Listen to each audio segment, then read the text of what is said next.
Political correspondent Andrew Pearce spoke to RT about last week's votes and why the Prime Minister is on her way out. He explained, "Never before have I seen a Prime Minister humiliated by not one but 4 cabinet ministers who refused to support her. Under normal circumstances they'd all be taken out and shot. None of them have been fired because she has no majority. Equally, you would expect a Prime Minister to have hemorrhaged that much support, to have had a visit from the men in grey suits to say, 'Here's the pearl-handled revolver, Prime Minister, time to go.' Although the Tories have used up their one shot at her, the backbenchers had one chance to get rid of her.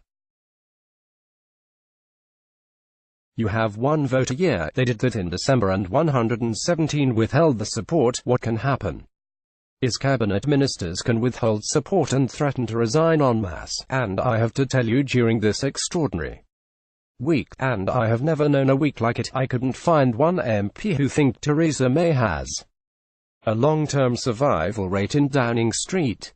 Brexit news. Theresa May will not be PM much longer, according to political correspondent Andrew Pearce. Image RT, Parliament TV. The lady is on her way out. Work and Pensions Secretary Amber Rudd,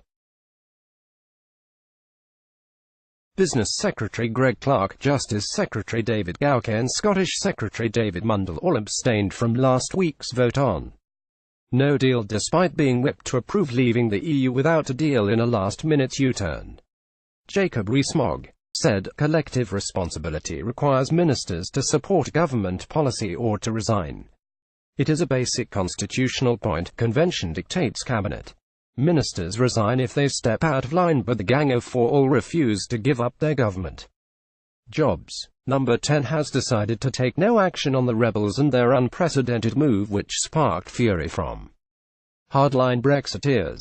Marc Francois, European research group WIP, told Sky News, "Collective responsibility has disintegrated. You might as well tell the WIP's office to pack up and go home." A number of very pro-Remain ministers realized how close it was. They had done the maths, and so they made themselves scarce, even though there was a strong 3-line whip to vote against it. Normally ministers who did that would have to resign. Tory Brexiteer Andrea Jenkins told ITV's Peston, "I think Mr Clark and the other ministers should resign.